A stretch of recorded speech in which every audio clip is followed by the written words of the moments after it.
إن الحمد لله نحمده ونستعينه ونستغفره ونعوذ بالله من شرور أنفسنا ومن سيئات أعمالنا من يهد الله فلا مضل له ومن يضلله فلا هادي له وأشهد أن لا إله إلا الله وحده لا شريك له وأشهد أن محمدًا عبده ورسوله أما بعد فأعوذ بالله من الشيطان الرجيم بسم الله الرحمن الرحيم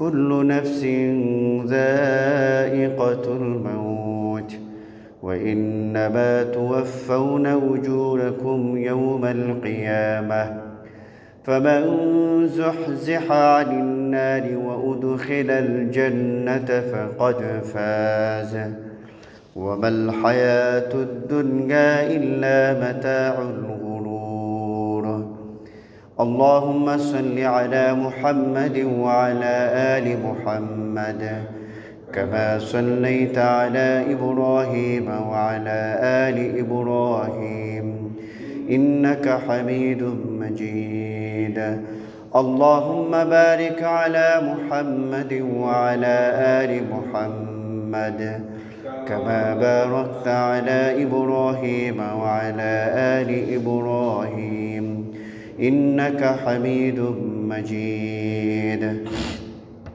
সমস্ত প্রশংসা মহান আল্লাহ রাব্বুল আলামিনের জন্য, যিনি আমাদেরকে জুমার সালাত আদায় করার উদ্দেশ্যে মসজিদে সমবেত হওয়ার তৌফিক দিয়েছেন। আমরা বলি আলহামদুলিল্লাহ। দরুদ ও সালাম প্রেরণ করছি বিশ্ব মানবতার মহান শিক্ষক রাহমাতুল লিল আলামিন মুহাম্মদুর রাসূলুল্লাহ সাল্লাল্লাহু আলাইহি ওয়াসাল্লামের উপর, যার আনিত বিধান অনুসরণ করার মাধ্যমে রয়েছে মানব জাতির জন্য ইহকালীন কল্যাণ এবং পরকালীন মুক্তি।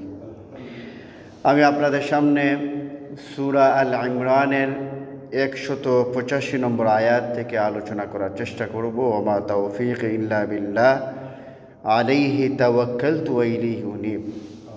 আল্লাহ রাব্বুল আলামিন বলছেন, কুল্লু নাফসিন যায়িকাতুল মাউত, প্রত্যেক প্রাণীকেই মৃত্যুর স্বাদ আস্বাদন করতে হবে। পৃথিবীতে যত মতবাদী থাকুক না কেন, যত মত পথই থাকুক না কেন, এমন কোনো মানুষ নাই, এমন কোনো মতের মানুষ নাই, এমন কোনো পথের মানুষ নাই যিনি মৃত্যুর ব্যাপারে ইখতিলাফ করে। এ ব্যাপারে সবাই ঐক্যমত যে আমাদের মারা যেতে হবে, চলে যেতে হবে।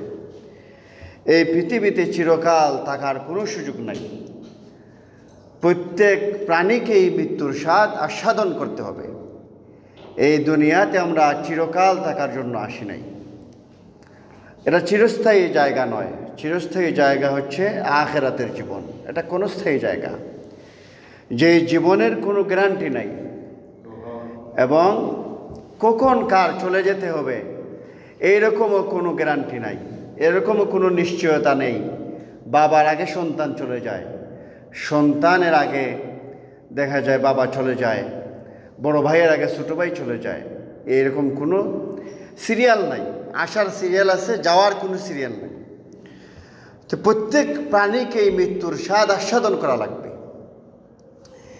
এবং নির্দিষ্ট সময় আসার আগেই, নির্দিষ্ট সময় আসার সাথে সাথেই তাকে মৃত্যুবরণ করতে হবে। এর আগেও যাওয়া যাবে না, এর পরেও যাওয়া যাবে না। আল্লাহ রাব্বুল আলামিন বলছেন, ওয়ালিকুল্লি উম্মাতিন আজাল ফাইদা জাআ আজালুহুম লা ইস্তাখিরুনা সাআতান ওয়া লা ইস্তাকদিমুন। প্রত্যেক উম্মতের জন্য একটি নির্ধারিত সময় আছে। যখন তার নির্ধারিত সময় এসে যাবে তখন তারা তা এক মুহূর্তেও পিছাতে পারবে না, এক মুহূর্তেও আগাতে পারবে না। অর্থাৎ নির্দিষ্ট সময় আসার সাথে সাথেই আমাদেরকে চলে যেতে হবে। এই জন্য কোরআনুল কারীমে আল্লাহ রাব্বুল আলামিন মৃত্যুকে স্মরণ করিয়ে দিচ্ছেন যে তোমাদের এখান থেকে চলে যেতে হবে। মৃত্যুর কথা বেশি বেশি স্মরণ করার জন্য রাসূলুল্লাহ সাল্লাল্লাহু আলাইহি সাল্লাম বলছেন যে ওই স্বাদ নষ্টকারী বিষয়ের কথা বেশি বেশি স্মরণ করো, অর্থাৎ মৃত্যুর কথা বেশি বেশি স্মরণ করো। আমাদের যদি সব সময় মৃত্যুর কথা স্মরণ থাকে যে আমাদের চলে যেতে হবে, এখানে থাকার কোনো সুযোগ নাই, তাহলে আমরা হারামে জড়িত হব না, আল্লাহর নাফরমানিমূলক কাজে জড়িত হব না, আমরা সালাত পরিত্যাগ করব না, আমরা কবিরা গুনাহে লিপ্ত হব না, আমরা মানুষের গীবত চর্চা করব না, পরনিন্দা চর্চা করব না, মানুষকে ঠকাবো না, মানুষের আইল ঠেলবো না জমিনে গেলে। যদি আমাদের সবসময় মৃত্যুর কথা স্মরণ থাকে, মানুষের সাথে প্রতারণা করব না, আমরা সুদ গ্রহণ করব না, আমরা ঘুষ গ্রহণ করব না, মিথ্যার আশ্রয় নিব না। যত ধরনের অপরাধ আছে সমস্ত অপরাধ থেকে মৃত্যুর স্মরণই বেশি বেশি স্মরণ আমাদেরকে বাঁচাতে পারে। মৃত্যু যে এমন একটা বিষয়, মৃত্যু থেকে পলায়ন করার কোনো সুযোগ নাই। আল্লাহ রাব্বুল আলামিন বলছেন, তোমরা যেখানেই থাকো না কেন মৃত্যু তোমাদেরকে ধরে ফেলবে, মৃত্যু তোমাদের পাকড়াও করবে, যদিও তোমরা সুদূর দুর্গে অবস্থান করো না কেন, যেখানেই অবস্থান করুক না কেন মৃত্যু তাকে পাকড়াও করবেই। এমন কোনো জায়গা নাই যে যেখানে গেলে লুকানোর পরে মৃত্যু আর আপনাকে পাকড়াও করবে না, এমন কোনো জায়গা নেই। এমন কোনো পথ অবলম্বন করার কোনো সুযোগ নাই যা আপনাকে মৃত্যু থেকে রেহাই দিতে পারে। আমেরিকার একজন সিঙ্গার ছিল, পপ তারকা, পৃথিবীর নাম করা একজন শিল্পী ছিল, তার নাম হচ্ছে মাইকেল জ্যাকসন। তার আশপাশে কত আনাগোনা ডাক্তার থাকতো, 50 জন নাকি ডাক্তার থাকতো, তার চেক আপ করতো, এবং তার একটা আশা ছিল এত বছর সে বাঁচবে। সে পরীক্ষা নিরীক্ষা ছাড়া কোনো খাবার গ্রহণ করতো না, সবসময় চেক আপের মধ্যে থাকতো, কিন্তু সে 50 বছর বয়সেই চলে গেছে। তো মৃত্যু থেকে পলায়ন করার কোনো সুযোগ নাই, ক্ষণস্থায়ী জীবন।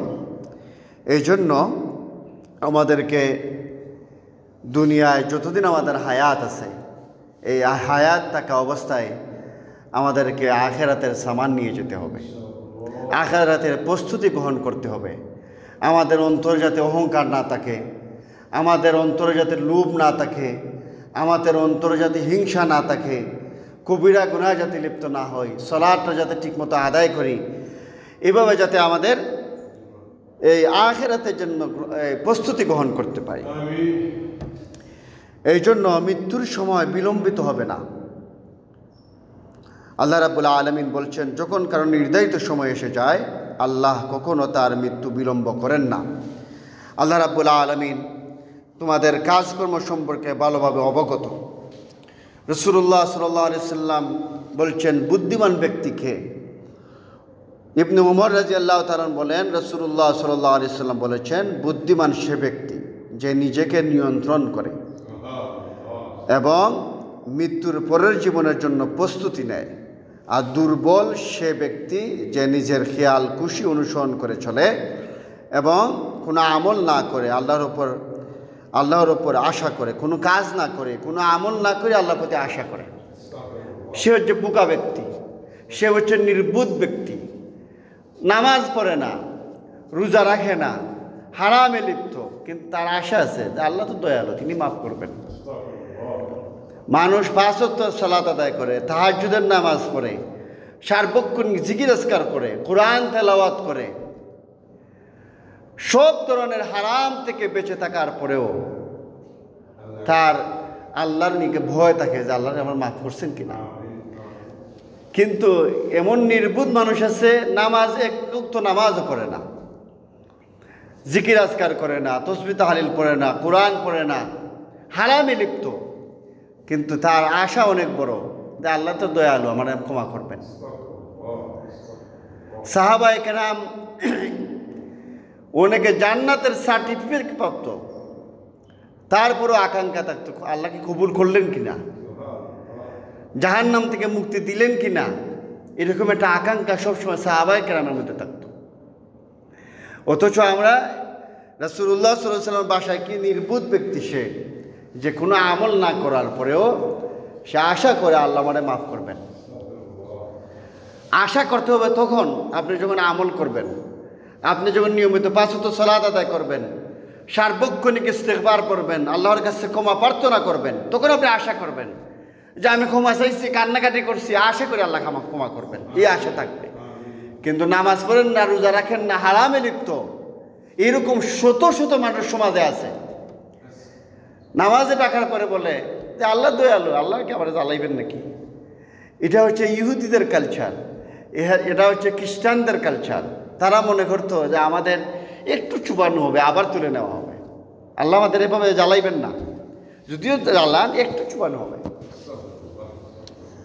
তো বুদ্ধিমান কোন ব্যক্তি? যে ব্যক্তি নিজেকে নিয়ন্ত্রণ করে এবং মৃত্যুর পরের জীবনের জন্য প্রস্তুতি গ্রহণ করে। বুদ্ধিমান ওই ব্যক্তি যে নিজের নফসকে নিয়ন্ত্রণ করে, সে হচ্ছে বুদ্ধিমান ব্যক্তি। আপনি যদি নিজেকে নিয়ন্ত্রণ না করতে পারেন, নিজের নফসকে যদি নিয়ন্ত্রণ না করতে পারেন, তাহলে আপনার এবং পশুর মধ্যে কোনো পার্থক্য নাই। পশু তার যখন খেয়াল খুশি হয়, যেভাবে খেয়াল খুশি সেভাবে চেষ্টা চলে। মানুষও যদি এইভাবে চলে, তার খেয়াল খুশি মতো, নিজের মধ্যে কোনো নিয়ন্ত্রণ নাই, নিজের মধ্যে কোনো সাধনা নাই, কোনো সবর নাই, কোনো কষ্ট নাই, কিছুই নাই, তার মন চাইতেছে ঘুমাই গেছে, আবার যখন মন চাইল দুপুর 2টার সময় ঘুম থেকে উঠলো, জোহরের নামাজও নাই, ফজরের নামাজও নাই, তারপর যার যখন যেভাবে খেয়াল খুশি সেভাবে সে চলে। এই ব্যক্তি এবং চতুষ্পদ জানোয়ার, তার মধ্যে কোনো পার্থক্য নাই। সেও তার খেয়াল খুশি মতো চলে, এও তার খেয়াল খুশির মতো চলে।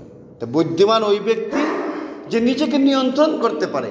তার নফস চাইতেছে যে মোবাইল বের করে খারাপ দৃশ্য দেখবে, কিন্তু না, সে নিজেকে নিয়ন্ত্রণ করে ফেলবে, সবর করবে, সে নিজেকে নিয়ন্ত্রণ করবে, সে বুদ্ধিমান পুরুষ। পুরুষ ওই ব্যক্তি যে মোবাইল মনে চাইতেছে বের করে খারাপ দৃশ্য দেখবে, দেখে বলো সে খারাপ পুরুষ, সে পুরুষ, সে বোকা পুরুষ, সে নির্বুদ্ধিতার পরিচয় দিল। সেটা হারামের দিকে লিপ্ত হওয়ার সম্ভাবনা দেখা দিচ্ছে। সে নিজেকে নিয়ন্ত্রণ করবে, একজনের সাথে ঝগড়া ফাসাদ হলে নিজেকে নিয়ন্ত্রণ করবে, সবর করবে। এই জন্য রাসূলুল্লাহ সাল্লাল্লাহু আলাইহি ওয়াসাল্লাম মৃত্যুর কথা বেশি বেশি স্মরণ করার কথা বলছেন, যে আকসিরু যিকরা হাযিমিল লাজ্জাত, যে স্বাদ নষ্টকারীর যে বিষয়টা রয়েছে, সে বিষয়ে স্বাদ নষ্টকারী, আনন্দ উল্লাস ধ্বংসকারী মৃত্যুর কথা বেশি বেশি স্মরণ করো। আপনি যদি 2টা মিনিট 5টা মিনিট, যদি আমি 5টা মিনিট একেবারে মোবাইলটা পকেটে রেখে কারোর সাথে গল্প গুজব না করে 5টা মিনিট যদি ঠান্ডা মাথায় একটু চিন্তা করি, আমার তো চলে যেতে হবে। আমার যদি কবরে এখন রাখা হয়, উপরে মাটি, নিচে মাটি, চতুর্দিকে মাটি, শ্বাস ফেলানোর কোনো অবস্থা নেই, তাহলে কি জবাব দিব আমি? আমার কি অবস্থা হবে? আমার যে অনেক বন্ধু বান্ধব ছিল, সে যে চলে গেছে, তার কি অবস্থা হচ্ছে? একটু কবরস্থানের দিকে যান, ঘুরে আসুন, যে কবরস্থানে শত শত মানুষ আছে, হাজার হাজার মানুষ আছে, কোন অবস্থায় আছে?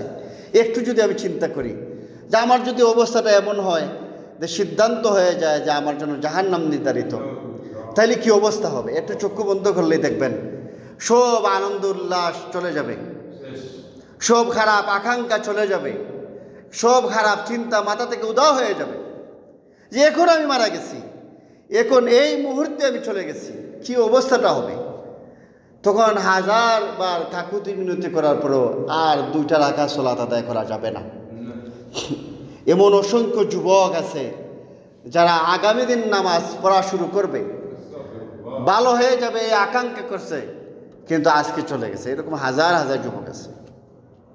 ভালো মানুষ হয়ে যাব, ভালো করে আল্লাহর ইবাদত করব, নামাজটা সুন্দরভাবে পড়ব, এই আকাঙ্ক্ষা করছে যে আগামী দিন শুরু করব, এইভাবে এই ইরাদা করতে করতে অসংখ্য মানুষ চলে গেছে। তাহলে মৃত্যুর কথা যদি আমরা এইভাবে স্মরণ করি, কবরস্থানে যদি একটু ঘুরে আসি, একটু চিন্তা করি, হযরত উসমান রাদিয়াল্লাহু তাআলা আনহু যখন কবরের কাছে যেতেন, তিনি হাউমাউ করে কেঁদে উঠতেন। তার সঙ্গীরা জিজ্ঞাসা করত যে আপনি অন্য কোনো বিষয় আসলে এত বেশি কাঁদেন না, কবরের কাছে আসলে এত বেশি কাঁদেন, জাহান্নামের কথা শুনলে এত কাঁদেন না, কিয়ামতের কথা শুনলে এত কাঁদেন না, ফুলসিরাতের কথা শুনলে এত কাঁদেন না, কবরে আসলে এত কাঁদেন কেন? উসমান রাদিয়াল্লাহু তাআলা বললেন যে কবর হচ্ছে প্রথম ডেস্টিনেশন, প্রথম মঞ্জিল। এখানে যদি আমি আটকা যাই, পরবর্তী প্রত্যেকটা দাবি আটকা যাব। আর এখান থেকে যদি আমি মুক্তি পেয়ে যাই, তাহলে প্রত্যেকটা দাব থেকে আমি মুক্তি পেয়ে যাব। এই জন্য কবরে আসার পরে তিনি বেশি কাঁদতেন, বেশি কান্নাকাটি করতেন। একজন সালাফ দেখলেন এক ব্যক্তি খুব হাসাহাসি করতেছে, তখন তাকে বললেন যে তুমি এত হাসতেছো কেন? তোমার মনের মধ্যে এত আনন্দ কোথা থেকে আসতেছে? তুমি কি জাহান্নামের আগুন থেকে বাঁচার কোনো গ্যারান্টি পেয়ে গেছো, এই জন্য তুমি খুশিতে আছো? বলে না। তুমি জান্নাতের সার্টিফিকেট পেয়ে গেছো? বলে না। জাহান্নাম থেকে মুক্তি পাওয়ার কোনো সংবাদ তোমার কাছে এসেছে? বলে না। তাহলে তুমি খুশি কিসের জন্য? আনন্দ কীভাবে আসে তোমার? তুমি তো কান্না করার কথা, তুমি তো আনন্দ আসার কথা না, তোমার তো হাসি খুশি, এত হাসি খুশি হওয়ার কথা নয়। এই জন্য মৃত্যুকে স্মরণ, মৃত্যুকে যদি একটু চিন্তা করি আমরা, দেখবেন যে আমরা যদি একটু চিন্তা, চক্ষু বন্ধ হলে আমার অবস্থাটা কী হবে, সিদ্ধান্তটা কী হবে আমার ব্যাপারে। যদি সিদ্ধান্ত হয়, দেখেন একটু সময়ের জন্য আমি যদি এখন এইভাবে, এই জন্য প্রত্যেকটা সালাত হবে আপনার চিন্তা থাকবে এখন শেষ সালাত। প্রত্যেকটা নামাজে যখন আসবেন চিন্তা থাকবে এটি আমার শেষ নামাজ। আর এইভাবেই নামাজ পড়তে হবে। যদি আমি এখন মারা যাই, আমি এখনই মারা যাচ্ছি, নামাজও মারা যেতে পারি, এই জন্য চিন্তা থাকবে এই নামাজই শেষ নামাজ। আপনার যদি যান কবজ করার জন্য ফেরেশতা চলে আসেন, এমত অবস্থায় দেখা যায় আপনি বললেন যে আমাকে 2টা রাকাত নামাজের সুযোগ দেন। আর যদি সুযোগ দেওয়া হয় যে আচ্ছা ঠিক আছে 2টা রাকাত নামাজ পড়েন, এই নামাজটা কেমন হবে? 100 ভাগ মনোযোগ থাকবে। তো এইরকমই নামাজ পড়তে হবে, এইভাবেই সালাত আদায় করতে হবে, এইভাবেই জিকির আজকার করতে হবে, এইভাবেই আল্লাহর স্মরণ সার্বক্ষণিক অন্তরে থাকতে হবে। এইভাবেই আমার অন্তরে তাকওয়া সৃষ্টি হওয়া লাগবে, যা আমাকে আল্লাহ রাব্বুল আলামিন সার্বক্ষণিক দেখতেছেন। আমি মনের মধ্যে কি খারাপ চিন্তা করতেছি আল্লাহ রাব্বুল আলামিন জানেন, আল্লাহর ইলমে আছে। এই জন্য এইভাবে আমার প্রস্তুতি গ্রহণ করতে হবে। এখন যদি আমার মৌত চলে আসে অবস্থাটা কি হবে?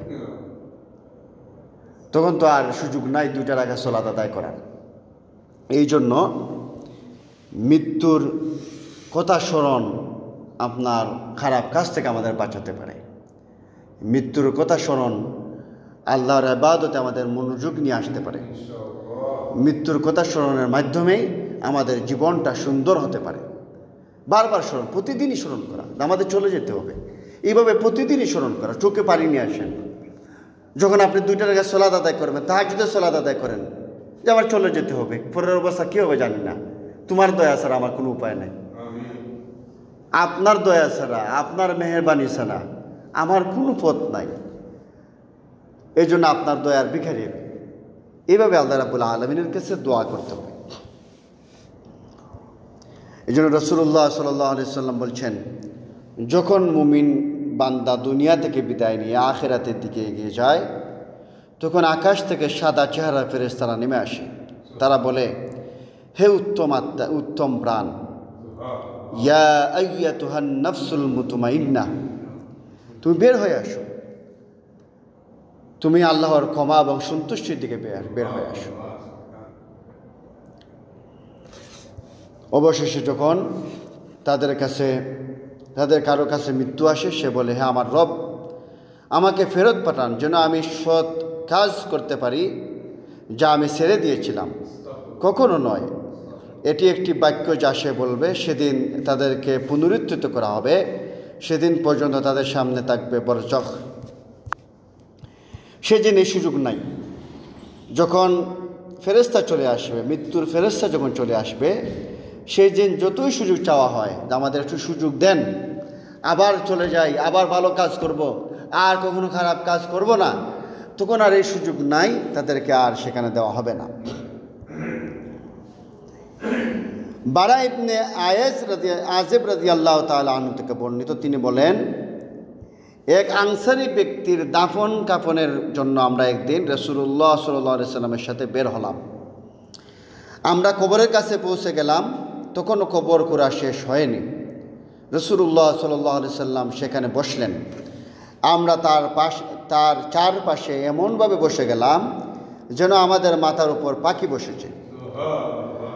আর তার হাতে ছিল চন্দন কাঠ, যা দিয়ে তিনি মাটির উপর মৃদু পিটাচ্ছিলেন।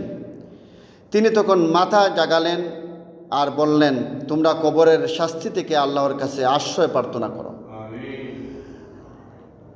কথাটি তিনি 2 বার কিংবা 3 বার বললেন। এরপর তিনি আরও বললেন,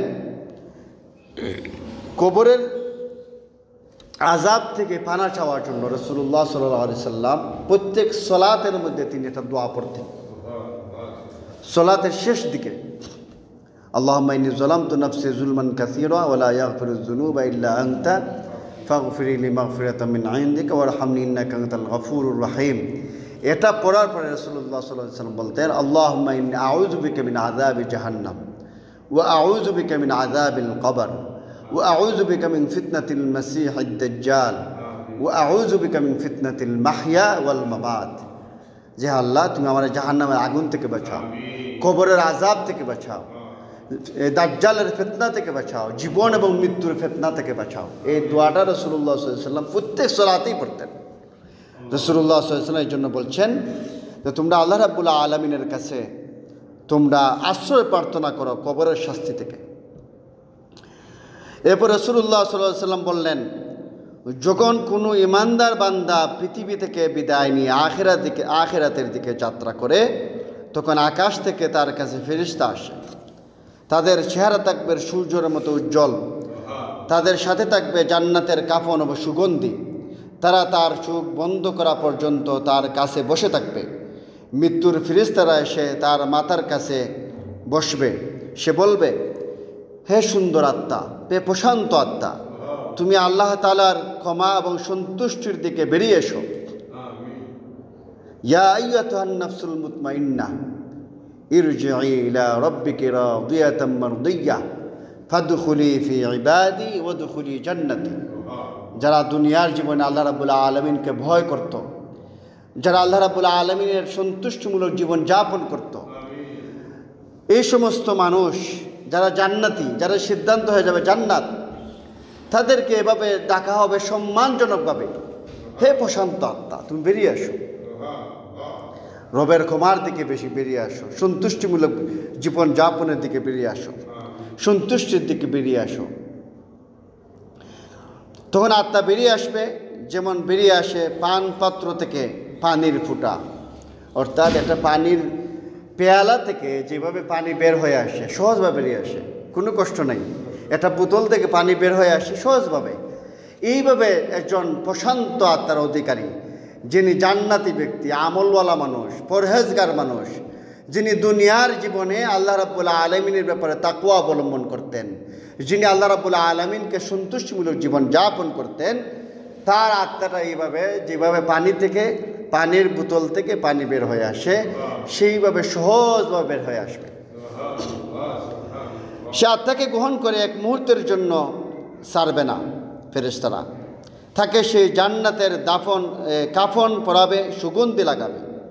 পৃথিবীতে যে মিশক আছে, সে তার চেয়ে বেশি সুগন্ধি ছড়াবে। তাকে নিয়ে তারা আসমানের দিকে যেতে থাকবে। আর ফেরেশতাদের প্রতিটি দল বলবে, কে এই পবিত্র আত্মা? তারা বলবে, কে এই পবিত্র আত্মা, কে প্রশান্ত আত্মা? তাদের প্রশ্নের উত্তরে তারা বলবে, তারা তার সুন্দর নাম নিয়ে বলবে যে অমুক অমুক অমুকের ছেলে, এই ব্যক্তি অমুকের ছেলে, সুন্দর নাম নিয়ে তাকে বলবে। এমনভাবে প্রথম আসমানে চলে যাবে। তার জন্য প্রথম আসমানের দরজা খুলে দেওয়া হবে।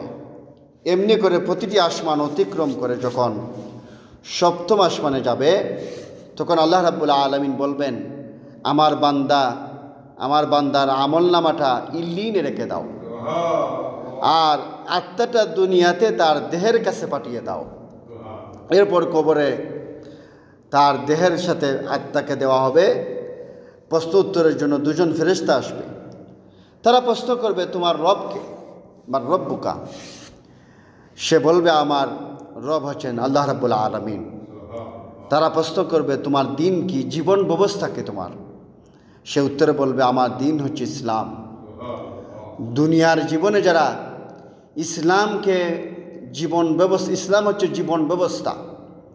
ইসলাম হিন্দু ধর্ম যেই রকম গতানুগতিক, খ্রিস্টান ধর্ম যেই রকম গতানুগতিক, ইহুদি ধর্ম যেই রকম গতানুগতিক, ইসলাম ধর্ম এরকম গতানুগতিক নয়। ইসলাম একটা জীবন ব্যবস্থার নাম। হিন্দু ধর্মে কীভাবে ব্যবসা করবেন এই পদ্ধতি হিন্দু ধর্মে নাই। খ্রিস্টান ধর্মে কীভাবে একজন ব্যবসা বাণিজ্য করবে এই পদ্ধতিটা খ্রিস্ট ধর্ম শিক্ষা দেয় না। কিন্তু ইসলাম এমন একটা জীবন ব্যবস্থার নাম, যেই জীবন ব্যবস্থা আপনাকে ব্যক্তি জীবন থেকে নিয়ে পারিবারিক জীবন, সামাজিক জীবন, রাষ্ট্রীয় জীবন, জীবনের সর্বক্ষেত্রে ইসলাম আপনাকে শিক্ষা দেয় কীভাবে আপনার জীবন যাপন পরিচালিত করতে হবে। আপনি মসজিদে আসবেন, আপনি সালাত আদায় করবেন রাসূলুল্লাহ সাল্লাল্লাহু আলাইহি সাল্লামের পদ্ধতি অনুযায়ী, আল্লাহ রাব্বুল আলামিনকে সন্তুষ্ট করার জন্যে এইভাবে আপনি সালাত আদায় করবেন। আল্লাহ রাব্বুল আলামিনকে সন্তুষ্টি করার জন্য যে সালাত আদায় না হয়, যেমন আপনি মসজিদে আসছেন, উদ্দেশ্য মানুষ আপনাকে নামাজি বলবে, সম্মান দিবে, এইরকম উদ্দেশ্যে আপনি মসজিদে আসবেন, আপনার সালাত কবুল করা হবে না। এটা গ্রহণযোগ্য ইবাদত নয়। আবার যদি রাসূলুল্লাহ সাল্লাল্লাহু আলাইহি সাল্লামের তরিকায় সালাত আদায় না করেন, এই সালাতও গ্রহণযোগ্য হবে না। অনেক মানুষ এমন আছে যারা সালাত আদায় করে মানুষকে সন্তুষ্ট করার জন্যে, সালাত আদায় করে এই জন্যে যে তাকে মানুষের নামাজি বলবে, পরহেজগার বলবে, এই জন্য সালাত আদায় করে। সালাত আদায় করে এই জন্যে আমাদের এলাকায় এরকম আছে, মসজিদ কমিটিতে নেওয়া হবে না যদি নামাজি না হয়। শর্ত আছে। শর্ত হলো মসজিদ কমিটিতে নেওয়া হবে ওই ব্যক্তিকে যিনি 5 ওয়াক্ত নামাজ পড়েন। এখন মসজিদ কমিটিতে ঢোকার জন্য 5 ওয়াক্ত নামাজি, উনি তো মসজিদ কমিটিতে ঢোকার জন্য নামাজ পড়তেন, ফজরে আসতে পারেন না, আবার ফজরে আসা ওনার জন্য কঠিন, এই জন্য তিনি 4 ওয়াক্ত নামাজ পড়েন। যখন মসজিদ কমিটিতে নাম লেখা হয়ে গেছে, তারপর দিয়ে আবার নামাজ বন্ধ। আমি আমাদের মসজিদ কমিটিকে বলছি যে আপনারা মসজিদের যত ধরনের মিটিং হবে আপনার ফজরের পরে মিটিং বসাবেন, ফজরের পরে। যারা আসতে পারবে না তারা বাদ। ফজরের মুসল্লি এলো মেইন মুসল্লি। এই জন্য দেখেন নামাজটা পড়তে হবে কার জন্যে? আল্লাহর জন্যে, আল্লাহকে সন্তুষ্ট করার জন্যে। যদি মসজিদ কমিটির ঢুকার জন্য নামাজ পড়েন, এই নামাজ কি কবুল হবে? মানুষকে দেখানোর জন্য নামাজ কবুল হবে? তাহলে এই যে দিন জীবন ব্যবস্থার নাম, আপনি সালাত আদায় করলেন আল্লাহ রাব্বুল আলামিনকে সন্তুষ্টি করার জন্যে, রাসূলুল্লাহ সাল্লাল্লাহু আলাইহি সাল্লামের তরিকায়। আপনি যখন ব্যবসায় যাবেন, এই ব্যবসাটাও করতে হবে রাসূলুল্লাহ সাল্লাল্লাহু আলাইহি সাল্লামের তরিকায়। রাসূল সাল্লাল্লাহু আলাইহি সাল্লামের তরিকায় যদি ব্যবসা না করেন, এটা হারাম হয়ে যাবে। তিনি যে মূলনীতি দিয়েছেন, এই মূলনীতির বাইরে গেলে এটা হারাম হয়ে যাবে। আপনি ব্যাংকিং ব্যবস্থা, অর্থনৈতিক ব্যবস্থা যদি রাসূলুল্লাহ সাল্লাল্লাহু আলাইহি ওয়াসাল্লাম অনুসরণ না করেন, তাহলে সেখানেও আপনি পূর্ণাঙ্গভাবে ইসলামে প্রবেশ করলেন না, ইসলামকে জীবন ব্যবস্থা হিসেবে গ্রহণ করলেন না, এই জন্য আপনি জাহান্নামে চলে যাবেন। তেমনিভাবে আপনি রাজনীতি করবেন, রাজনৈতিকভাবে যদি আপনি ইসলামকে অনুসরণ না করেন, আপনি রাষ্ট্র পরিচালনা করতেছেন, আপনি আপনার এই নিজের মন মস্তিষ্ক প্রসূত জ্ঞান দিয়ে রাষ্ট্র পরিচালনা করলেন, অথবা পশ্চিমাদের জীবন ব্যবস্থা অনুযায়ী রাষ্ট্র পরিচালনা করলেন, এখানের মধ্যে রাসূলুল্লাহ সাল্লাল্লাহু আলাইহি সাল্লামকে অনুসরণ করা লাগবে, এই প্রয়োজনীয়তা বোধ আপনি করেন নাই, বরঞ্চ উল্টা বক্তব্য দেওয়া হয় যে আমরা রাষ্ট্র ব্যবস্থার ক্ষেত্রে আমরা ইসলামকে অনুসরণ করি না, আমরা কোরআন অনুযায়ী রাষ্ট্র পরিচালনা করি না, অথবা কোরআন অনুযায়ী রাষ্ট্র পরিচালিত হোক এটা আমরা চাই না। এইরকম চিন্তাভাবনা যদি কারো থাকে, সে কাফের, সে মুসলিম হতে পারবে না। এটাই ইসলাম, এখানে ইসলাম থাকবে। এখানের মধ্যে রাসূলুল্লাহ সাল্লাল্লাহু আলাইহি ওয়াসাল্লামের তরিকা অনুযায়ী রাষ্ট্র পরিচালিত করতে হবে, কোরআন অনুযায়ী রাষ্ট্র পরিচালিত করতে হবে। এটা হচ্ছে জীবন ব্যবস্থা, এটাই হচ্ছে ইসলাম। তো যেই ব্যক্তি সালাত আদায় করলো আল্লাহ রাব্বুল আলামিনকে সন্তুষ্ট করার জন্য রাসূলুল্লাহ সাল্লাল্লাহু আলাইহি ওয়াসাল্লামের তরিকায়, কিন্তু ব্যবসা করলো নিজের তরিকায়, আপনার সমাজ পরিচালনা করলো নিজের তরিকায়, এই ব্যক্তি কি ইসলামকে দিন হিসাবে, জীবন ব্যবস্থা হিসাবে গ্রহণ করলো? না, এই ব্যক্তি জীবন ব্যবস্থা হিসাবে ইসলামকে গ্রহণ করে নাই। কিছু মানছে, কিছু মানে নাই।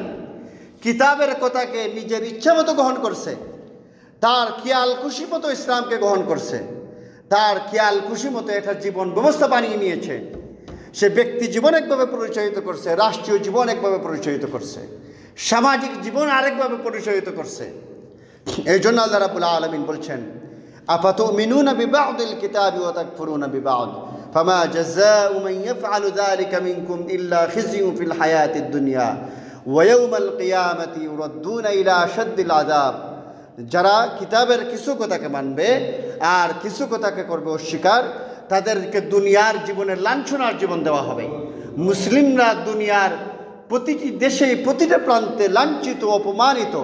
এর একটা কারণই হচ্ছে ইসলামকে পরিপূর্ণ গ্রহণ না করা, ইসলামকে, রাসূলুল্লাহ সাল্লাল্লাহু আলাইহি ওয়াসাল্লামের তরিকাকে, আল্লাহর কিতাবকে পূর্ণাঙ্গভাবে অনুসরণ না করার কারণেই আল্লাহ রাব্বুল আলামিন আমাদেরকে কাফিরের মাধ্যমে মার খাওয়াইতেছেন, লাঞ্ছনার জীবন দেওয়া হয়েছে।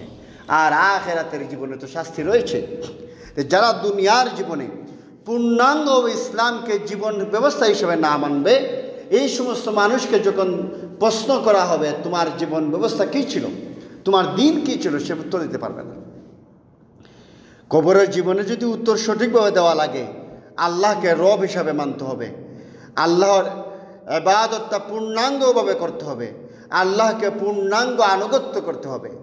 আর কবরের জীবনে যদি দিন কি ইসলাম, এই প্রশ্নের দিন কি, এর উত্তর যদি ইসলাম দিতে হয়, সঠিক উত্তর যদি দিতে হয়, তাহলে দুনিয়ার জীবনে ইসলামকে পরিপূর্ণভাবে মানতে হবে, জীবন ব্যবস্থা হিসাবে ইসলামকে গ্রহণ করতে হবে। যেই ব্যক্তি জীবন ব্যবস্থা হিসাবে ইসলাম গ্রহণ করেছে, এই ব্যক্তি এই উত্তর দিতে পারবে। কিন্তু যেই ব্যক্তি সালাত আদায় করলো, সিয়াম পালন করলো, কিন্তু সে ধর্ম নিরপেক্ষতার রাজনীতি করে, সে জাতীয়তাবাদের রাজনীতি করে, সে পূর্ণাঙ্গ ইসলাম মানে না, এই ব্যক্তি উত্তর দিতে পারবে না। তো তাকে প্রশ্ন করা হবে তোমার দিন কি, সে উত্তরে বলবে আমার দিন হচ্ছে ইসলাম। ফেরেশতারা প্রশ্ন করবে এই ব্যক্তিকে চিনো, যাকে তোমাদের কাছে পাঠানো হয়েছিল? সে উত্তরে বলবে যে সে আল্লাহর রাসূল সাল্লাল্লাহু আলাইহি সাল্লাম। ফেরেশতারা প্রশ্ন করবেন তুমি কিভাবে জানলে? সে উত্তরে বলবে আমি আল্লাহর কিতাব পাঠ করেছি, তার প্রতি বিশ্বাস স্থাপন করেছি, তাকে সত্য বলে স্বীকার করেছি। তখন আসমান থেকে একজন আহ্বানকারী বলবে আমার বান্দা অবশ্যই সত্য বলেছে, তাকে জান্নাতের বিছানা বিছিয়ে দাও, তার কবর থেকে জান্নাতের একটি দরজা খুলে দাও, জান্নাতের সুঘ্রাণ ও বাতাস আসতে থাকবে, যতদূর চোখ যায় ততদূর কবর প্রশস্ত করে দেওয়া হবে। তার কাছে সুন্দর চেহারা, সুন্দর পোশাক পরিহিত, সুগন্ধি ছড়িয়ে এক ব্যক্তি আসবে। সে তাকে বলবে তুমি সুসংবাদ নাও, সুখে থাকো, দুনিয়াতে দিনের ওয়াদা দেওয়া হয়েছিল তোমাকে। মৃত ব্যক্তি সুসংবাদদাতা এ ব্যক্তিকে জিজ্ঞাসা করবে তুমি কে? সে উত্তরে বলবে আমি তোমার নেক আমল, সৎকর্ম। তখন সে বলবে হে আমার রব, কিয়ামত সংগঠিত করুন, হে আমার রব, কিয়ামত সংগঠিত করুন, যেন আমি আমার সম্পদ ও পরিবারের কাছে ফিরে যেতে পারি। আর যখন কোনো কাফির অর্থাৎ যে ব্যক্তি জাহান্নামী দুনিয়া থেকে বিদায় হয়ে আখিরাতের পানে যাত্রা করে, তখন তার কাছে কালো চেহারার ফেরেশতা আগমন করে, তার কাছ থেকে চুল দ্বারা তৈরি কষ্টদায়ক কাপড়, তারা চোখ বুজে যাওয়া পর্যন্ত তার কাছে বসে থাকে। এরপর আসে মৃত্যুর ফেরেশতা, তার মাথার কাছে বসে বলে হে দুর্বৃত্ত পাপিষ্ঠ আত্মা, বের হয়ে আল্লাহর ক্রোধ ও গজবের দিকে চলো।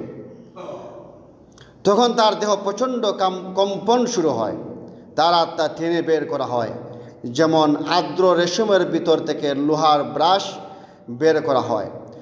যখন আত্মা বের করা হয় তখন এক মুহূর্তের জন্য ফেরেশতা তাকে ছেড়ে দেয় না, সেই কষ্টদায়ক কাপড় দিয়ে তাকে পেঁচিয়ে ধরে তার লাশটি পৃথিবীতে পড়ে থাকে।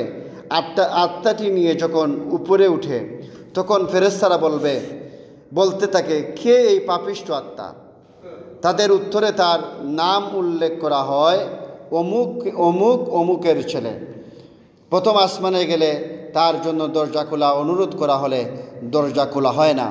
এ সময় রাসূলুল্লাহ সাল্লাল্লাহু আলাইহি সাল্লাম এই আয়াতটি পাঠ করেন, লা তুফাত্তাহু লাহুম আবওয়াবুস সামাই ওয়া লা ইয়াদখুলুনাল জান্নাতা হাত্তা ইয়ালিজাল জামালু ফি সাম্মিল খিয়াত। তাদের জন্য আসমানের দরজাসমূহ খোলা হবে না এবং তারা জান্নাতে প্রবেশ করবে না যতক্ষণ না উট সূচের ছিদ্রতে প্রবেশ করে। একটা উট সুয়ের ছিদ্র দিয়ে প্রবেশ করা যেমন অসম্ভব, তাদের জন্য আসমানের দরজা খোলা জান্নাতে প্রবেশ করা তেমনিভাবে অসম্ভব। অতঃপর আল্লাহ রাব্বুল আলামিন বলবেন, তার আমলনামা সিজ্জিনে রেখে দাও, যা সর্বনিম্ন স্তর। এরপর তার আত্মাকে পৃথিবীতে নিক্ষিপ্ত করা হবে। একথা বলে রাসূলুল্লাহ সাল্লাল্লাহু আলাইহি সাল্লাম আয়াতটি পাঠ করেন, ওমাই ইউশরিক বিল্লাহি ফাকান্নামা খাররা মিনাস সামাই ফাতাখাত্তাফুহু আত-তায়রা আও তাহওয়ি বিহি আর-রিহু ফি মাকানিন সাহিক।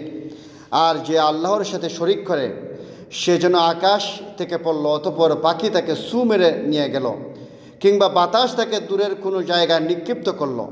এরপর তার দেহে আত্মা চলে আসবে, ফিরিস্তা আসবে, তাকে বসাবে। তারপর তাকে জিজ্ঞাসা করবে, তোমার প্রভু কে? সে বলবে, হায় হায় আমি জানি না। সে উত্তর দিতে পারবে না। তারা তাকে আবার জিজ্ঞাসা করবে, তোমার ধর্ম কি, জীবন বিধান, জীবন ব্যবস্থা কি? সে বলবে, হায় হায় আমি জানি না। তারপর জিজ্ঞাসা করা হবে, এই ব্যক্তি কে, যাকে তোমাদের মধ্যে পাঠানো হয়েছিল? রাসূলুল্লাহ সাল্লাল্লাহু আলাইহি ওয়াসাল্লাম দেখানো হবে। সে উত্তরে বলবে, হায় হায় আমি জানি না। তখন আসমান থেকে এক আহ্বানকারী বলবে, সে মিথ্যা বলছে, তাকে জাহান্নামের বিছানা বিছিয়ে দাও, জাহান্নামের একটি দরজা তার জন্য খুলে দাও। জাহান্নামের তাপ ও বিষাক্ততা তার কাছে আসতে থাকবে। তার জন্য কবরকে এমন সংকুচিত করে দেওয়া হবে যাতে তার হাড্ডিগুলো আলাদা হয়ে যাবে। তার কাছে এক ব্যক্তি আসবে যার চেহারা বিদ্ঘুটে, পোশাক নিকৃষ্ট এবং দুর্গন্ধময়। সে তাকে বলবে, যে দিনের খারাপ পরিণতি সম্পর্কে তোমাকে বলা হয়েছিল তা আজ উপভোগ করো। খারাপ কি হবে এ ব্যাপারে কোরআনে বলা হয় নাই, রাসূলুল্লাহ সাল্লাল্লাহু আলাইহি ওয়াসাল্লাম হাদিসে বলা হয়নি, সতর্ক করা হয়েছিল। যে দিনের খারাপ পরিণতি সম্পর্কে তোমাকে বলা হয়েছিল আজ তা উপভোগ করো। সেই বিদ্ঘুটে চেহারার লোককে জিজ্ঞাসা করবে, তুমি কে? সে বলবে, আমি তোমার অসৎ কর্ম। এরপর সে বলবে, হে প্রভু, আপনি যেন কিয়ামত সংগঠিত না করেন, তো তার কিয়ামতের বিভীষিকা আরও খারাপ হবে। এই জন্য সে বলবে, আপনি কিয়ামত যাতে সংগঠিত না করেন। কিয়ামতের অবস্থাটা এমন হবে যে মানুষ তার সন্তানকে ভুলে যাবে, তার মা তার সন্তানকে ভুলে যাবে। এমন কম্পন সৃষ্টি হয়ে যাবে মানুষের, যে কিয়ামতের সময় তার দুগ্ধদারিণী মা সন্তানকে ভুলে যাবে। মানুষ দিক বিদিক ছুটতে থাকবে, মাথালের ন্যায়। এমন অবস্থা হয়ে যাবে যারা মাথাল, আসলে তারা মাতাল নয়, তারা আতঙ্কগ্রস্ত, তাদের ভয় কাজ করতেছে। এমন অবস্থা সৃষ্টি হয়ে যাবে, এমন অবস্থা সৃষ্টি হবে যেখান থেকে পালানোর কোনো পথ নাই। এখানে রবের সান্নিধ্য ছাড়া পালাবার কোনো পথ থাকবে না। এই জন্য আমাদের সেই দিনের প্রস্তুতি গ্রহণ করতে হবে।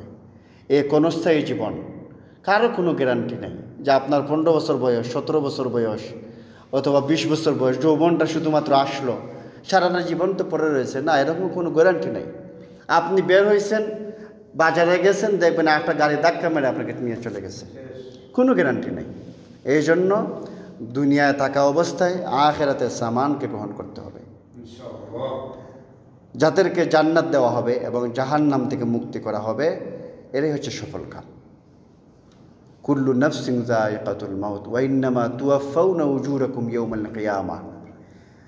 আল্লাহ রাব্বুল আলামিন দুনিয়ায় যে কাজই করা হোক পূর্ণাঙ্গ আজর কিয়ামতের দিন দিবেন। ফামান যুহজিহা আনিন নার ওয়া উদখিলাল জান্নাহ, যেই ব্যক্তিকে জাহান্নাম থেকে মুক্তি দেওয়া হবে এবং জান্নাতে প্রবেশ করা হবে, ফাকাদ ফাজ, এই ব্যক্তি সফল কাম। দুনিয়ার টাকা পয়সা সফলতা নয়, দুনিয়ার দ্বন্দ্ব সফলতা নয়, দুনিয়ার যশ খ্যাতি সফলতা নয়, দুনিয়ার পাওয়ার কোনো সফলতা নয়। জাহান্নাম থেকে মুক্তি পাইছেন, জান্নাতে গেছেন, এটি আপনার সফলতা। ইমানদার হয়েছেন, এটি আপনার সফলতা। সুন্দরভাবে সালাত আদায় করতেছেন, এটাই সফলতা। দন দৌলত থাকুক বা না থাকুক। এই জন্যে আল্লাহ রাব্বুল আলামিনের কাছে যাদের আল্লাহ রাব্বুল আলামিন আপনার দন দৌলত দেখেন না, ইন্নাল্লাহা লা ইয়ানজুরু ইলা সুওয়ারিকুম ওয়া আমওয়ালিকুম ওয়ালাকিন ইয়ানজুরু ইলা কুলুবিকুম ওয়া আমালিকুম। আল্লাহ রাব্বুল আলামিন মানুষের চেহারা সুরত দেখেন না, আপনার দন দৌলত দেখেন না, আপনার কলবে কি আছে এটা দেখেন, আপনার আমলটা কেমন এটা দেখেন। এই জন্য আল্লাহ রাব্বুল আলামিনের কাছে আপনি কত টাকার মালিক এটা আল্লাহ রাব্বুল আলামিন দিয়ে বিবেচনা করবেন না। ইন্না আকরামাকুম ইনদাল্লাহি আতকাকুম। আল্লাহ রাব্বুল আলামিনের কাছে ওই ব্যক্তি সম্মানিত যেই ব্যক্তি পরহেজগার, যেই ব্যক্তি তাকওয়াবান, যার ঈমান আছে, যে সুন্দরভাবে সালাত আদায় করে, যে সুন্দরভাবে জিকির আজকার করে, এই ব্যক্তি আল্লাহ রাব্বুল আলামিনের কাছে বেশি সম্মানিত, বেশি মর্যাদাপূর্ণ। এই জন্য অবহেলা করার কোনো প্রয়োজন নাই যে এই ব্যক্তি তো দরিদ্র মানুষ, অসহায় মানুষ, এই ব্যক্তি কি এমন, এটা বলার কোনো অবকাশ নেই। এই ব্যক্তি এমন মানুষ, রাসূলুল্লাহ সাল্লাল্লাহু আলাইহি সাল্লাম বলছেন যে তুমি সমাজের মানুষ তাকে মূল্যায়ন দেয় না। জীর্ণ শীর্ণ মানুষ, কাপড়টা ময়লাযুক্ত, ছিঁড়াফেরা কাপড়, অসহায় মানুষ, টাকার মালিক নেই, কোনো অহংকার নেই, কিছুই নেই, সমাজের মানুষ তাকে কোনো মূল্য দেয় না, বসতে দেয় না। এরকম অনেক মানুষ আছে, সে যদি আল্লাহ রাব্বুল আলামিনের কসম করে বলে আল্লাহ তাকে দিয়া দেন। এমন মানুষও সমাজে আছে। জীর্ণ শীর্ণ পোশাক, সমাজে মূল্যায়ন দেয় না, বসতে দেয় না, কিন্তু আল্লাহর ইবাদত করতে করতে, আল্লাহকে ডাকতে ডাকতে এমন অবস্থায় সে পৌঁছে গেছে, সে ডাইরেক্ট কসম করে বলছে আল্লাহর কসম আপনি এটা দেন, আল্লাহ এটা দিয়া দেন। এইভাবে আল্লাহ রাব্বুল আলামিন তার মর্যাদা দিয়া দেন। এই জন্য মানুষের মূল্যায়ন হবে ইন্না আকরামাকুম ইনদাল্লাহি আতকাকুম, যে পরহেজগারিতার ভিত্তিতে তার মূল্যায়ন, তার ইবাদতের ভিত্তিতে মূল্যায়ন। এই জন্য মূল্যায়ন করবেন, বেশি তাকওয়াবান তাকে বেশি মূল্যায়ন করবেন, এইভাবে মূল্যায়ন করার চেষ্টা করবেন। টাকা পয়সা বেশি আসসালামু আলাইকুম, টাকা পয়সা বেশি আসসালামু আলাইকুম। আর যার দন দৌলত নাই দেখলে কোনো কথাই বলে না, তার পাওয়ার আছে, দলীয় ক্ষমতা আছে, দূর থেকে দেখার সাথে হাত তুলে দেয় আসসালামু আলাইকুম, 3বার 4বার সালাম দিতে থাকে, তার ক্ষমতা আছে। এই জন্য এটা কিয়ামতের আলামত।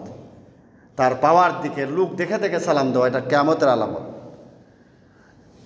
আপনি তার আমলওয়ালা মানুষকে, পরহেজগার মানুষ, আলেম উলামা, এই সমস্ত মানুষকে দিনের জন্য আপনি মহব্বত করবেন, আপনি আল্লাহ আপনার ইমানকে পূর্ণাঙ্গ করে দিবেন, ইমানকে বৃদ্ধি করে দিবেন। এই জন্য ভালোবাসা হবে আল্লাহর জন্য। মান আহাব্বা লিল্লাহ ওয়া আবগাদা লিল্লাহ ওয়া আতা লিল্লাহ ওয়া মানআ লিল্লাহ ফাকাদ ইসতাকমালাল ঈমান। যে ব্যক্তি আল্লাহর জন্য কাউকে ভালোবাসবে, আল্লাহর জন্যই কাউকে শত্রুতা পোষণ করবে, আল্লাহর জন্য কাউকে কিছু দিবে, আল্লাহর জন্য কাউকে কিছু দেওয়া থেকে বিরত থাকবে, আল্লাহ রাব্বুল আলামিন তার ঈমানকে পরিপূর্ণ করে দিবেন, ঈমানের স্বাদ বাড়াইয়া দিবেন। আপনি আল্লাহর জন্যই ভালোবাসতে থাকবেন, আল্লাহর জন্যই কারোর সাথে সম্পর্ক ছিন্ন করে দিবেন, আল্লাহর জন্যই কারোর সাথে বন্ধুত্ব করবেন, আল্লাহর জন্য কাউকে কিছু দিবেন, আল্লাহর জন্য দেওয়া থেকে বিরত থাকবেন। দেখবেন আল্লাহ ঈমানের স্বাদ বাড়াইয়া দিবেন, ঈমানকে পূর্ণাঙ্গ করে দিবেন। আল্লাহ রাব্বুল আলামিন আমাদেরকে বেশি বেশি মৃত্যুকে